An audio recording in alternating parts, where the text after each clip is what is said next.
संत के पास में, कहा बाबा सुनो ना, ये कंगन मेरे पास में है और ये कंगन का दूसरा जोड़ा मुझे चाहिए, दूसरा कंगन चाहिए। तो बाबा ने कहा भाई हम नहीं जानते इस कंगन को, किसने दिया है, कौन है? बोले महाराज आपने जो बेटी दी थी ना माता गंगा को, तो गंगा ने उपहार में आपको भी दिया था, लेकिन उसने तुमको दिया नहीं। तो बोले भैया हमारे पास तो समय नहीं है ना। संत रविदास ने कहा हमारे पास समय नहीं है, हम गंगा स्नान करने जाएंगे नहीं। देखिए गंगा स्नान करने से, कहते हैं महाराज गंगा को देखने से और पीने से और स्नान करने से 3 प्रकार की पद्धति बताई गई है। कहते हैं महाराज गंगा को देखने से कई गुना फल प्राप्त होता है, इसके बाद पीने से महाराज कई गुना फल प्राप्त होता है, और स्नान करने से पापों का प्रायश्चित होता है। महाराज पापों का प्रायश्चित होता है। अब गंगा में हम लोग जाते हैं, महाराज संकल्प करते हैं कि भाई हम ये कार्य नहीं करेंगे आज के बाद, स्नान करके चले आते हैं, 2-4 महीने हो जाते हैं, फिर वही काम करना आरंभ हो गया। ध्यान रखिएगा माता गंगा को जो दिया हुआ वचन अगर आप हम कोई भी व्यक्ति हो पालन नहीं करता, तो कहते हैं महाराज उससे कुष्ठ रोग हो जाता है, कोड़ बन के चुभते हैं। इसलिए जो गंगा माता में जाए, संकल्प करे, स्नान करे, तो महाराज उसको निभाना चाहिए।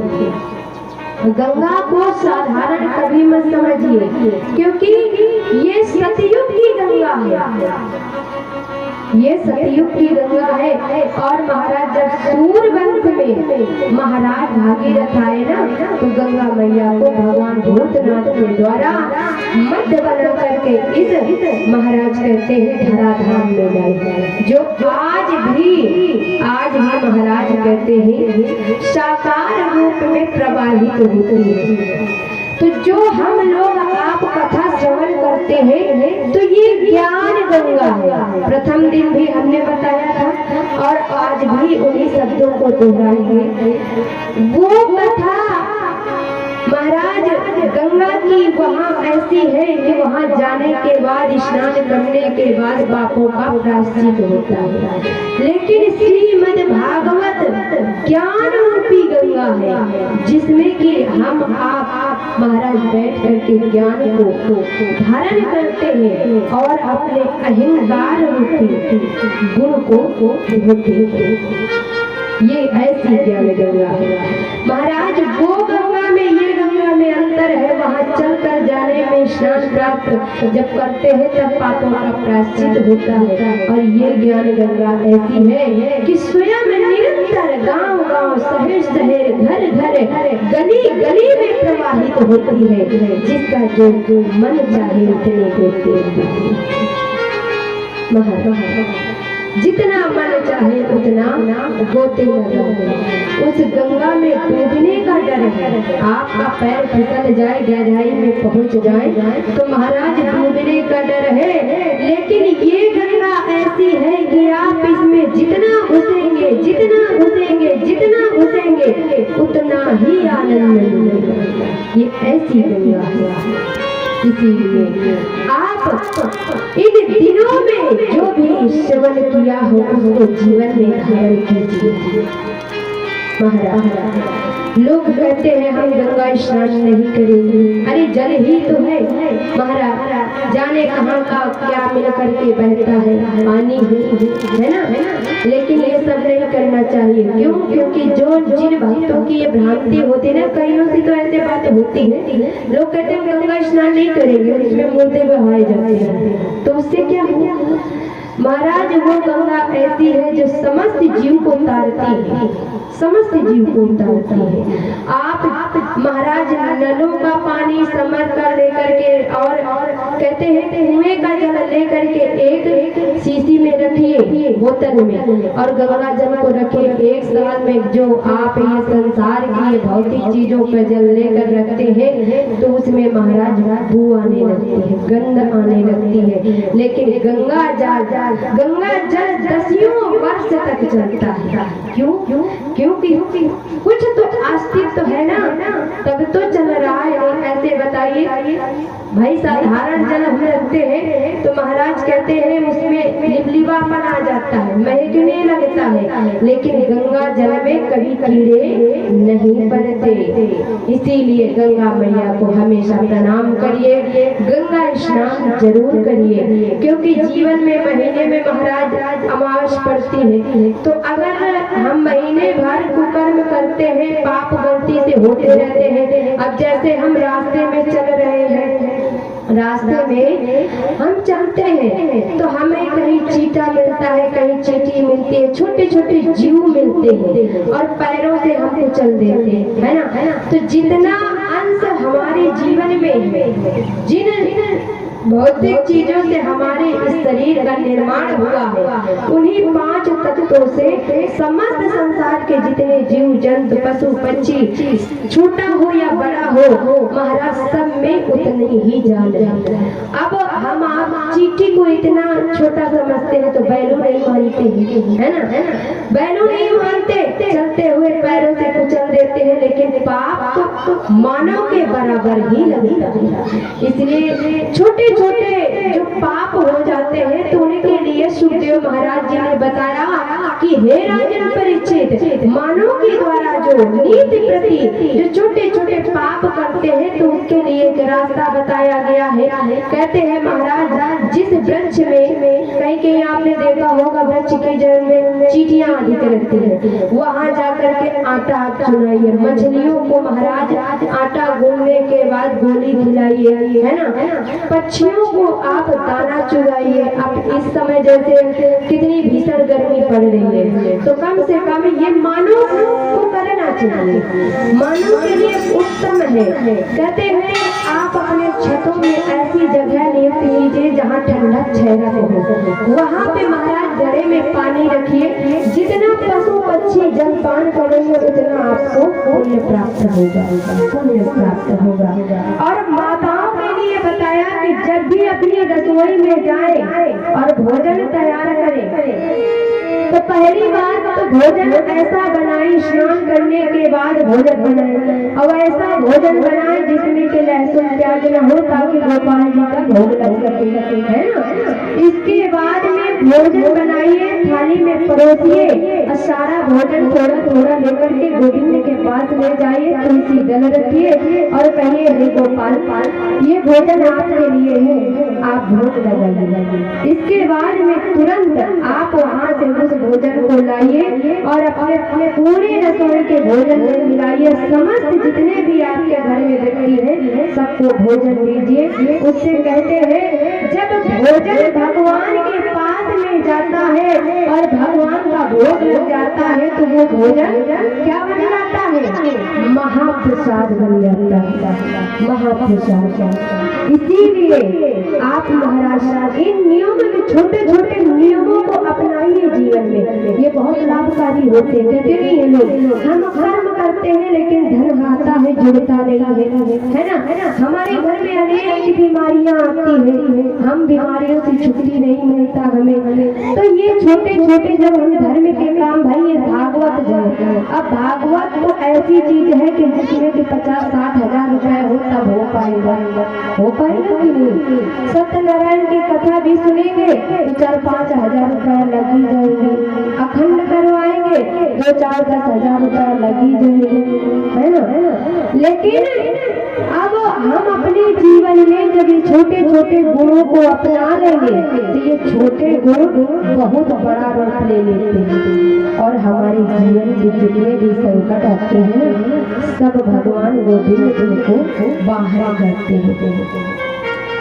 इसलिए ये जरूर अपनाना चाहिए। और माताओं के लिए कहते हैं महाराज गौ ग्रास निकालना चाहिए। सबसे पहली रोटी गाय माता के लिए निकालें, क्योंकि गाय माता 33 करोड़ देवी देवता का वास है ना। कहते हैं महाराज और माता को चाहिए जो घर की गृहिणी हो तो ब्रह्म मुहूर्त में उठे, अपने दरवाजे में झाड़ू लगाए। इसके बाद में कहते हैं कि गाय माता के गोबर से महाराज लीपना चाहिए। गाय माता के गोबर से लीपने से कभी भी घर में कोई रोग इंटर नहीं करते, प्रवेश नहीं करते हैं। इतनी बड़ी ताकत शक्ति होती है। जो सब जिसको बहुत भयंकर कैंसर हो, बहुत बड़ा भयंकर कैंसर हो जाए तो कहते हैं नीत प्रति आधा गिलास गाय माता का पान करे पिए तो कहते हैं उसका कैंसर कम होने लगता है। ये हम नहीं बताते हैं, ये अपने यहाँ के वैज्ञानिक कहते हैं। समझिए, मूत्र पीने में भी लोग तरते हैं। समझ लीजिए। तो आप सब लोग गोबर में माता लक्ष्मी का वास है। आप जब गोबर से लिपते हैं तो माँ लक्ष्मी आपके घर में जरूर आएगी। इन छोटे छोटे कार्यों को आप अपने जीवन में अपनाइए, जीवन इनसे अच्छा बनता है। छोटे छोटे कार्य जरूर करना चाहिए। कहते हैं महाराज इसी प्रकार से माता गंगा का महीने में एक बार तो स्नान कर ही लेना चाहिए। क्यों? क्योंकि गंगा ही एक ऐसी है कलयुग में जो व्यक्ति के पापों का प्रायश्चित बहुत छोटे स्वरूप में करा सकती है। इसलिए गंगा स्नान करना चाहिए। कभी उसको साधारण जल मत माने, हाँ हमेशा उसको माता के स्वरूप में माने। कि मानो तुम गंगा माँ हो, ना मानो तो बहता पानी। मानो तुम गंगा माँ हो, ना मानो तो बहता पानी।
सत्य बोलने का ज्यादा से ज्यादा प्रयास कीजिए, क्योंकि सत्य ही साम्राज्य है, सत्य ही शिव है, सत्य ही धर्म है, सत्य ही धर्म है, सत्य ही महान है, सत्य ही सब कुछ है।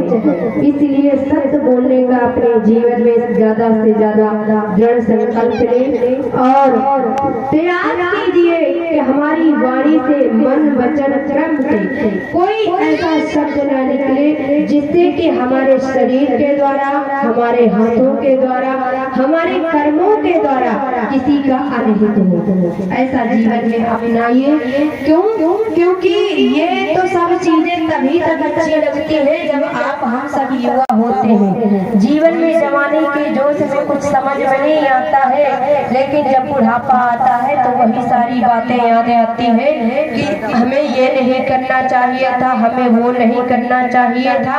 लेकिन आप सब लोग बहुत समझदार हैं, बड़भागी हैं, पुण्यात्मा है, धर्मात्मा है और महाराज तेजस्वी है सभी ग्रामवासी के भक्त, जो इतने ये समझ लीजिए कि जिस ग्राम में श्रीमद् भागवत महापुराण हो जाए तो वो गांव कोई साधारण नहीं, वो महाराज संत महात्माओं मुनियों की तपस्या रूपी फल होता है। समझ लीजिए, जिस भूमि में कथा हो जाए, जिस गांव में कथा हो जाए तो वो भूमि कोई साधारण नहीं, वो तपोभूमि बन जाती है।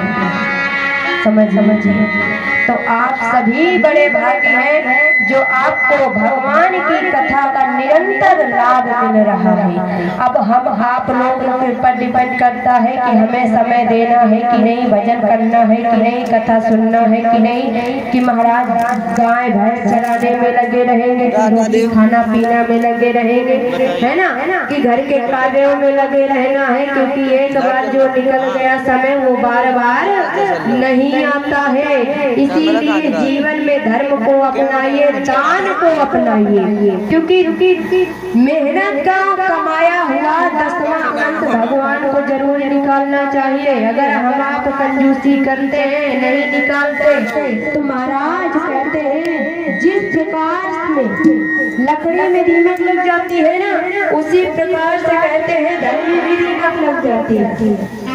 अब वो दीमक धन के रूप में मानव के शरीर में लग जाती है। जब मानव के शरीर में लग जाती है तो भैया बड़ी मुश्किल हो जाती है।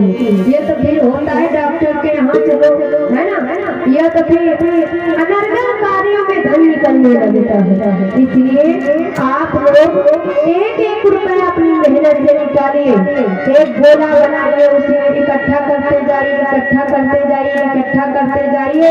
जब कोई धर्म का कार्य हो तो उसको छोड़िए और देखिए कि हमने अपनी मेहनत की कमाई में कितना धन इकट्ठा किया ईश्वर के लिए।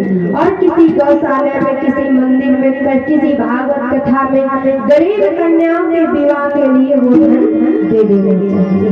कभी भी उस घर में, उस परिवार में भगवान ऐसी मुसीबत कभी नहीं डालता जिसमें कि भक्त बैठ करके कर्म में हाथ धर के कभी भी नहीं। क्यों? क्योंकि भगवान का जो व्यक्ति आश्रित हो जाता है, भगवान उसका खुद ही मालिक बन करके उसकी नैया को महाराज पार लगाता है।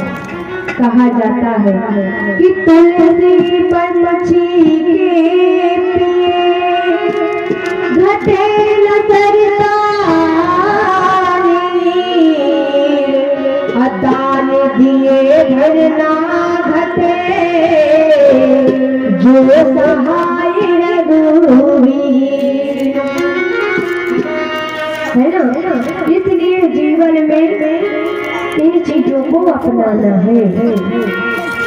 अब नियम ये हर एक गांव का, हर एक जिले का होना चाहिए कि समस्त ग्रामवासी अपने घरों में गोलक बनाए, धर्म का रुपया निकाले और एक साल में सभी ग्रामवासी मिल करके, मेरा मानना तो ये ऐसा भव्य कार्यक्रम कोई करवाए, ऐसी कथा 7 दिन की, 9 दिन की, 11 दिन की, महीने भर, जितनी आपकी स्वेच्छा हो, आप ऐसा कार्यक्रम कराएं जिससे कि एक बार ग्राम में 7 दिन तक भगवान का हरि नाम उच्चारण हो।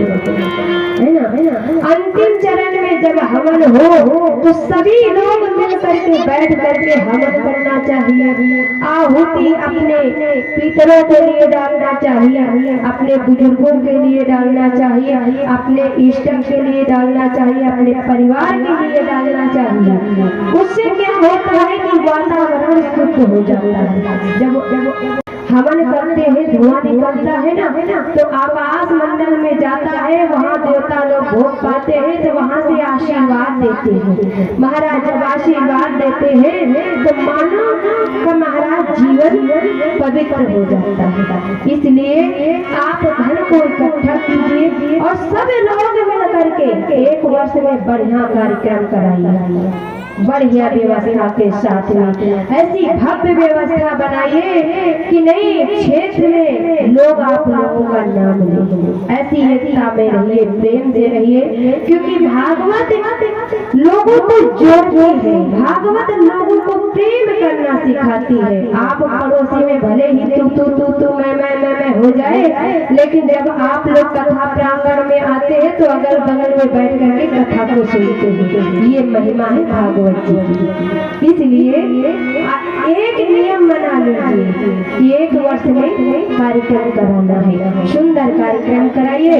ऐसे व्यक्ति को नियुक्त करिए जो कम धन में आपको 1000 गुना लाभ दे। जैसे कि गागर में सागर भर के बोले लगता, उसी प्रकार से कहते हैं महाराज भागवत भक्ति ज्ञान वैराग्य की त्रिवेणी है। जो मानो इस भक्ति ज्ञान वैराग्य में त्रिवेणी में गोता लगाता है, वो तर जाता है। आज आपके ग्राम में, आपके क्षेत्र में चल रही भागवत का 7वां दिन है और आज भागवत जी की पूर्णा होती है। आज पूर्णता होती है। सभी लोग कल अपने घरों से समय निकाल करके जल्दी से जल्दी सुबह 6 बजे का समय रखा जाएगा हवन का, तो अपने घरों से घी हवन आदि लेकर के आए बाबा भूतनाथ के दरबार में और बैठ करके आहुति छोड़े। सभी लोग अपने पारिवारिक जनों के साथ में भी आए। महाराज कहते हैं कि हवन कथा सुना और हवन न करें तो व्यर्थ है, इसलिए हवन भी जरूरी है ना करना। तो सुबह सभी लोग जल्दी स्नान करेंगे, उठेंगे और अपने कार्यों से निवृत्त लेकर के कथा प्रांगण में जल्दी से आएंगे ताकि सब लोग मिल करके हवन कर सके। तो समय 6 बजे का रहेगा हवन और भी जो मन पड़े, जो श्रद्धा से आपके पास हो लेकर के आना है। कहते हैं महाराज वृंदावन बिहारी लाल की, और प्रार्थना करना है बाबा भूतनाथ से कि हे बाबा ऐसी कृपा करो, ऐसा आशीर्वाद दो कि महाराज हम सब मिल करके कुछ न कुछ आपके दरबार में धर्म का काम कराते और आपके चरणों की धूली, राधा रानी की चरणों की धूली हमारे समस्त ग्रामवासियों के, देखिए अपना ही हित नहीं सोचना चाहिए। संत की महानता क्यों लोग कहते हैं? इसलिए क्योंकि संत अपने लिए नहीं जीता, संत अपने लिए कभी नहीं जीता, संत सदा दूसरे के लिए जीता है। क्यों? क्योंकि समाज में रह करके वो समाज का नहीं होता, जंगल में जाकर तपस्या करता है, भक्ति करता है और इसके बाद वो समाज का हित करता है। इसलिए परिवार में रह करके गृहस्थ जीवन जीते हुए भी अपने आप को भगवान का दास बनाए, संत बनकर अपने जीवन में रहे और सबके भगवान से प्रार्थना करे कि हे गोपाल, हे राधा रानी ऐसी कृपा करो, ऐसा हमें सत्मार्ग बताओ, ऐसी सद्बुद्धि दो, ऐसी ज्ञान की वृद्धि दो कि महाराज हमारे शरीर से, हमारे हाथों से, हमारे मन से, हमारे विचार से समस्त मानव जाति का कल्याण हो। मुझे ऐसा आशीर्वाद दो और आपके चरणों की धूली मेरी मस्तक पे सदा लगी रहे। बस राधा रानी यही कृपा करो। बोलो राधे रानी सरकार की। तो आइए राधा रानी का संकीर्तन करते हुए गुफा में प्रवेश लेंगे कि राधे तेरी चरणों की श्यामा तेरी चरणों की गर धूल जुल जाए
बोले राधा रानी की, बोले बरसाने वाली की।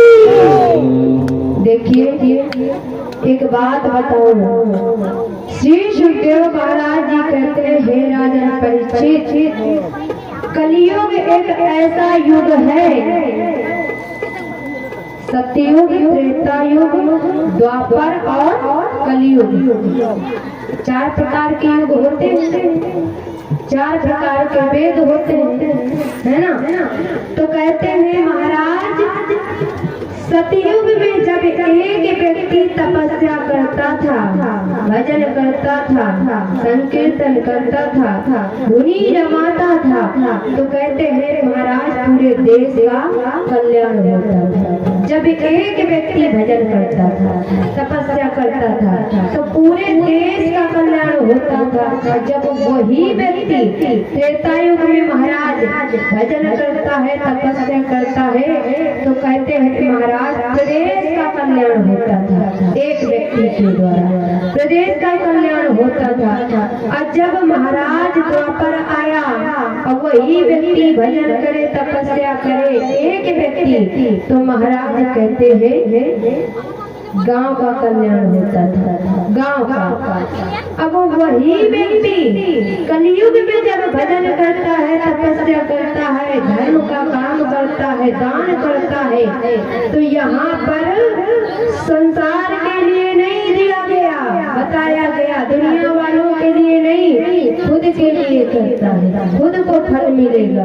बेटी अगर पूजा पाठ करती है तो बेटी को मिलेगा, पुत्र करेगा तो पुत्र को मिलेगा, पिता करेगा तो महाराज पत्नी को जरूर मिलता है। अगर पति कोई धर्म का काम करता है तो महाराज पत्नी को आधा पुण्य प्राप्त हो जाता है। ये हमारे भारत देश की महाराज रचना है कि अगर पति कोई सुंदर काम करे, दान करे, पूजा करे, भजन करे, धुनी रमाए, समाधि लगाए, धर्म करे, तो पत्नी के अगर पत्नी है महाराज, धर्म की पत्नी बताई गई ना, अर्धांगिनी होती है, तो पत्नी को आधा फल मिल जाता है। जैसे अब अगर पति है मास्टर, तो पत्नी भले वो महाराज 5 पढ़े हुए, पति पढ़ गया, लिख गया, नौकरी लग गई, तो बन गया मास्टर, है ना। अब पत्नी भले ही 5 पढ़े हो, आदरणीय माताओं जी आप लोगों को नहीं कहती, आज 7वां दिन है जो भैया वही से खूब आशीर्वाद देने लगे। आप लोगों की बात नहीं है यहाँ, सब लोगों की बात है। कहते हैं जब महाराज पति मास्टर बन जाता है तो पत्नी को लोग किस नाम से बुलाते हैं, सब लोग जानते होंगे ना। भले ही वो 5 पढ़े, डिग्री भी नहीं है, जॉब भी नहीं करती, लेकिन मास्टर है पति, तो गांव के लोग, पड़ोसी लोग कहते हैं मास्टराई, है ना। फ्री की डिग्री मिल जाती है, कितना बढ़िया फ्री की मास्टराई। अगर डॉक्टर है पति तो महाराज डॉक्टराई, है ना। पंडित है अगर पति, पंडित हो पति तो महाराज पंडिताई। अब भले ही एक मंत्र ना बोलना होता, लेकिन पंडिताई जरूर बता दिया जाएगा। भाई बात ना लग जाए घर में जाकर के, बगल में बैठे भैया जी हमारे। तो कहने का मतलब ये है कि कलयुग ऐसा है कि महाराज कलयुग में जो व्यक्ति भजन करेगा, जो महाराज साधना करेगा, उसी को फल प्राप्त होगा। लेकिन पत्नी को तो यहाँ मिल सकता है, इसलिए कि पत्नी कभी भी जीवन में कभी भी कुछ नहीं मांगती अपने लिए। मंदिर भी जाती है, दिवाले रहे तो प्रभु कहती है गोपाल, हे बाबा भोलेनाथ बाबा ऐसी कृपा करो, ऐसी कृपा करो कि मेरी बेटी की नौकरी लग जाए, है ना। मेरी बेटी को घर वाला अच्छा मिल जाए, मेरे जो पति है ना, तो आज कुछ ज्यादा बहके रहते हैं, उनको सत बुद्धि देना, अपने लिए कभी कुछ नहीं मांगती। इसीलिए भारत की नारियां भी महान है महाराज, भारत की नारियां भी महान है। क्यों? क्योंकि अपने लिए कभी कुछ नहीं मांगती, अपने लिए कभी कुछ नहीं मांगती, ऐसी यहाँ की देवियां हैं। इसीलिए देखो दुनिया भर के देश हैं, लेकिन कहीं भी आपने नहीं देखा होगा कि अमेरिका माता की जय हो, कहीं नहीं लिखा, कोई नहीं कहता। लेकिन हमारा देश एक ऐसा है जहाँ पे कहा जाता है भारत माता की जय हो। क्यों? क्योंकि यहाँ की नारियों के बदौलत, यहाँ की देवियों के पुरुषार्थ से महाराज भारत जैसे देश का नाम माता के नाम से जाना गया। इसीलिए अपने घर में जो पत्नी है उसका सदा सम्मान करो, उसका सदा साथ दो, है ना। क्योंकि नारी गृहिणी लक्ष्मी होती है घर की। आप लोगों को कह दिया जाए कि घर की साफ सफाई करिए। देखिए आदमी क्या होता है, हम लोग बड़े बड़े जब प्रांगणों में कथा करते हैं बलिया साइड वगैरह, तो महाराज वहाँ पे आंकड़ा हम लोगों का चलता है कि 70% हमारी माताएं होती हैं और 30% हमारे पिताश्री लोग होते हैं।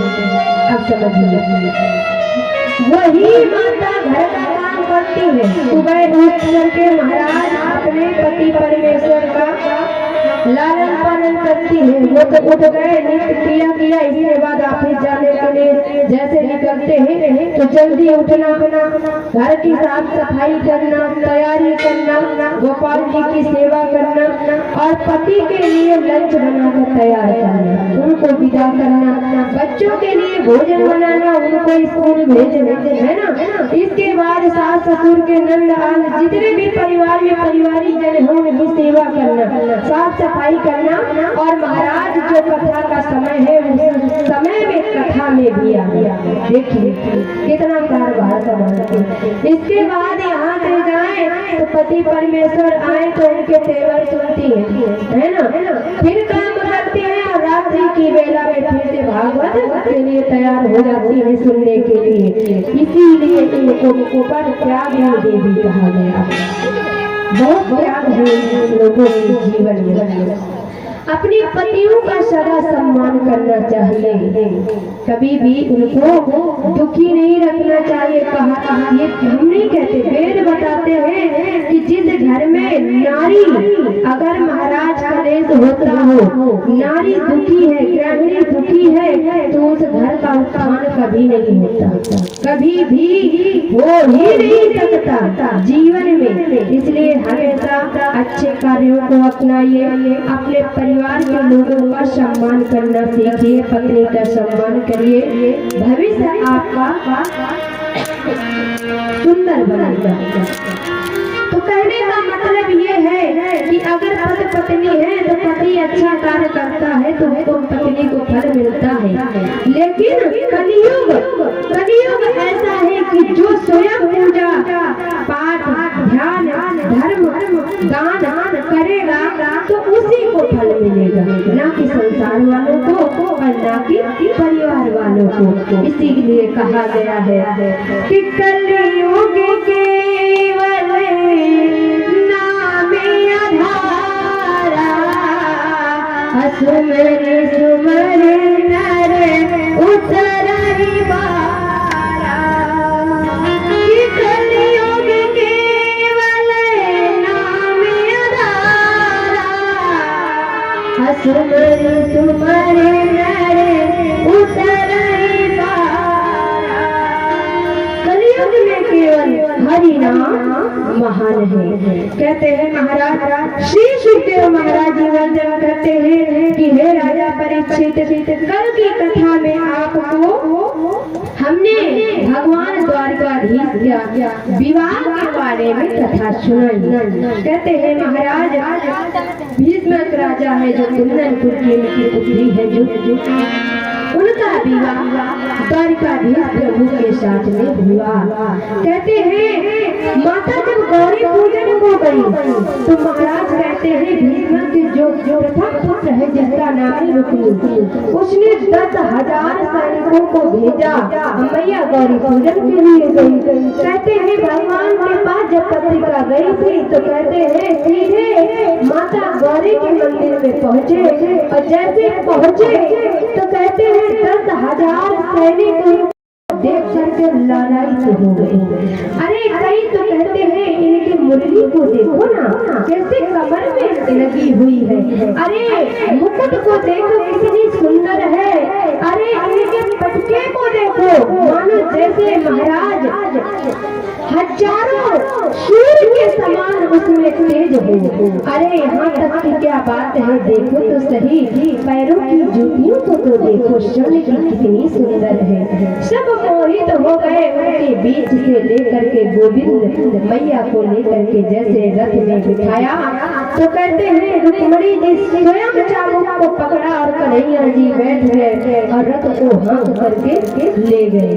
कहते हैं अब इधर जब कुछ दूर